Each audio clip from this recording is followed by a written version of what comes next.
I want to thank everybody for being here today. First and foremost, I want to send my thoughts and prayers out to the Donald Denny family of Wellston, who was the victim of the flooding death sometime last night to this morning. And that was reported around 6 o'clock this morning. Excuse my appearance. I was called from the house on that, and that's why I'm in a more casual dress today. Chief Barbie will be available after this, and myself, to talk more about that if you'd like to.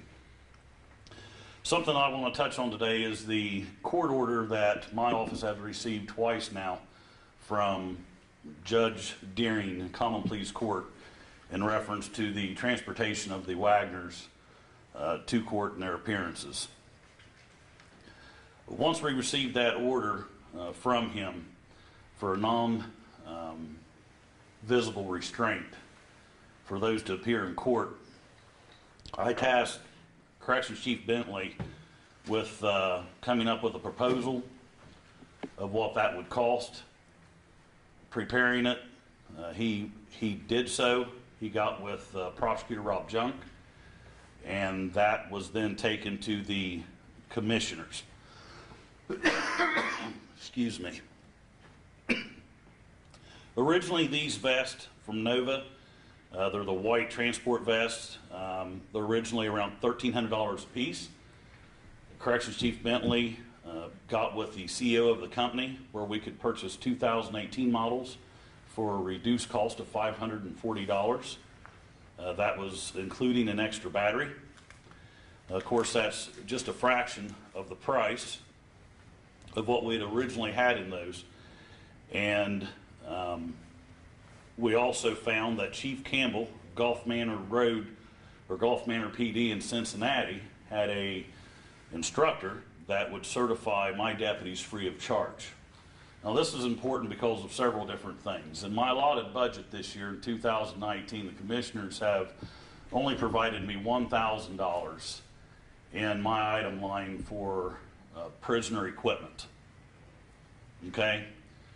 So with them finding, with the corrections chief finding a CEO that was willing to work with our office, of course it's followed the tragic event of the Roden homicides, that was willing to supply us with a 2018 model, still new, it's just like buying a car, no miles on it, at a reduced rate for this county. This is something that wasn't placed into our budget. This is something that wasn't expected. This was a court order handed down by Judge Deering. We are here to serve the court, so I take his orders very sincerely, and I don't expect any of my staff or myself to be held at bay and be in violation of a court order from the judge and be held in contempt. But once again, this was not put in our original budget. Last year we've spent over nearly $4,000, right at $3,400 last year in prisoner supplies for equipment like this nature. This year I was only provided $1,000. So once the proposal was gathered, the prosecutor and my corrections chief went to the Board of Commissioners where the proposal was presented based on the court order of the judge. The supplemental was denied by my commissioners. And what that means is that they refused to give me supplemental monies, knowing that the $100,000 was coming from the state in reference to the prosecution of the Wagners. I appreciate the Attorney General Yost being here today, and that $100,000 is coming into Pike County. In the past, we received the $130,000 from now Governor DeWine, who was the Attorney General then, who fought to get us reimbursed for some of the investigative money. But we were denied any further appropriations for those vests and was forced to take it out of the appropriations that we had originally got for 2019, which now has taken 54% of that line item for the entire year to supply one vest by the order of the court. I want to thank Chief Campbell with Gulf Manor for his Lieutenant Mike Forrest for the free training. Otherwise, we could not even provide the training to my deputies from the court order for the vest for my deputies to operate the vest, because I had absolutely zero funding put into my budget for training of my staff this year, allotted to me by the commissioners in the 2019 budget. So I want to thank the chief for having Lieutenant Mike Forrest provide the training to my deputies that can now operate those vests that we'd found at a reduced cost, as we have tried to do ever since I was appointed sheriff and then elected.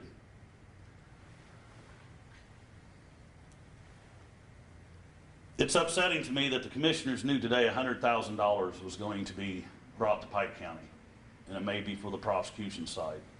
But this was knowledge that they had had prior to my corrections chief and the prosecutor going to them and asking for something as simple as $540 for a court order from a judge for us to obtain and to more efficiently operate in our corrections side. And they are also obligated by the administrative code to provide us with those things on the corrections side of the sheriff's office.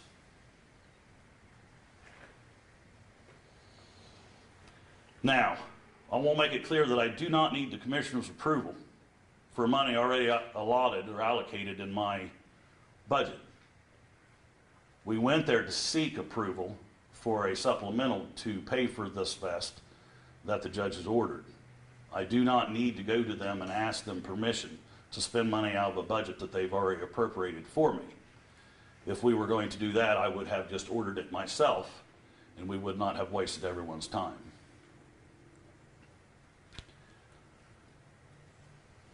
But this vest expense was not factored in the original budget. Of course, this behavior is indicative of the commissioner's behavior, and we are in a financial crisis. This is just a tipping point of past behaviors. Like I said before, our county previously received $130,000 to offset the homicide investigation expenses, but instead, the sheriff's office budget was cut.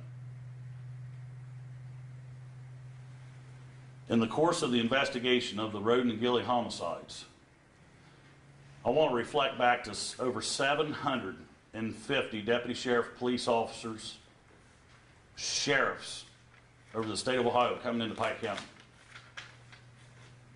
I think it's at times like this when we are court ordered to get a vest by a judge to transport those that we have arrested on such a heinous crime, one of the biggest, if not the biggest, in the state of Ohio.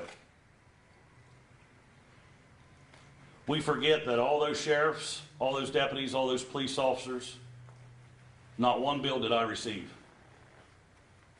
Not one invoice did the Pike County Commissioners receive in Pike County for any assistance from all over the state of Ohio. When they came, everyone who came, when they stood their post, when they went where they were directed, they stayed where they were directed, and it was at a cost to this county. Last year, finishing up the investigation, the cost didn't come from the commissioners. The cost didn't come from the general fund.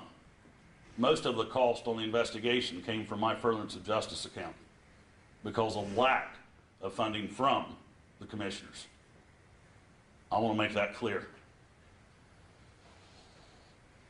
Again, we previously received $130,000 to offset the homicide investigations, but however, the sheriff's budget was cut.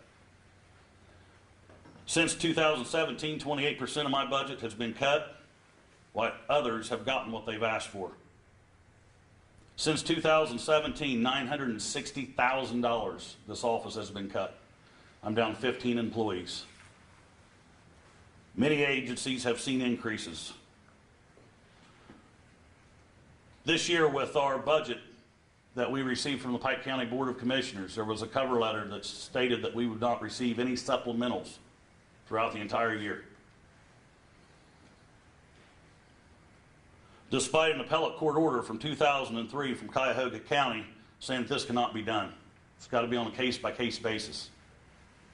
I was once asked by the commissioners, previous commissioners, of what I felt the budget needed to be for the sheriff's office because they had no idea. They weren't the expert. They weren't the sheriff. They never served in the capacity of being the sheriff. When I talked to them about our budget and on the correction side, when I told them that we would near $2.3 million last year just outside housing and transport.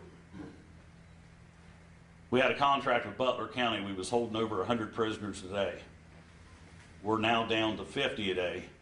And of course, on case-by-case basis, Sheriff Jones sometimes holds more for us. But the only reason we did not go over the threshold of $2.3 million last year in outside housing is because the cut 50% in the beds that we were contracted with Butler County.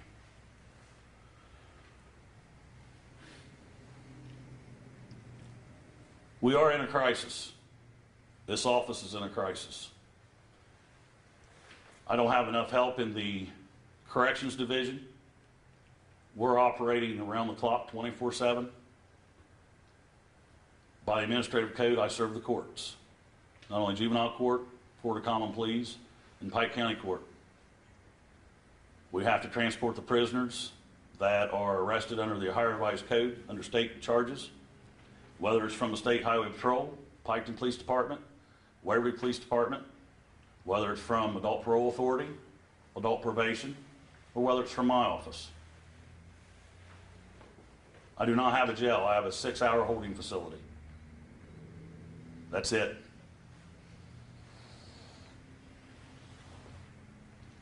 I have pleaded with the commissioners.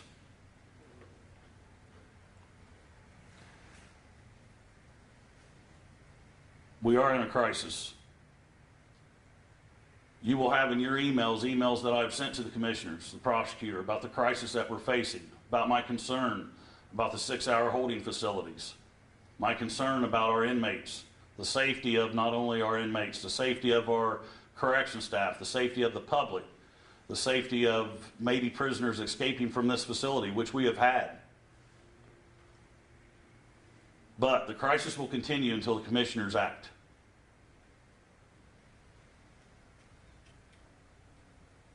I will remain in a position and provide the services for the people that has been expected of me since I was appointed sheriff and elected the sheriff of this county. Even though we're down 15 people from last year, I understand that the county can see that. You're not seeing as much vehicles out on patrol as you normally see. But in the crisis that we've had in our general budget, the sheriff has taken the weight of that financial strain. And I believe that that becomes now a public safety and an officer safety and, of course, an inmate safety. Again, budgets are in your perspective emails for your own independent research and fact verifying. Please, I ask you to do that for me. Also in emails or emails from me to other county officials pleading to fix the crisis that we are currently in. Does anybody have any questions? Sheriff, do you think there's any concern on behalf of the commissioners based on the investigation that's been launched by state officials into the allegations against you personally? Does that have anything to do with this? I don't see whether that would play a role in it whatsoever. If it is, it shouldn't be. So why do you think it is that the commissioners aren't willing to help you out to pay for some of the things that you're talking about here? I don't understand. Not your questioning, but I don't understand why they're not willing. It's my understanding that I had 2 commissioners when the corrections chief met with them that was very considerate and on board. And one particular commissioner went, provided them with my budget, advised that we had over $8,000 in the equipment line. That $8,000 was in the equipment line for the office, not for the correction side. They're the ones that determined to split my budget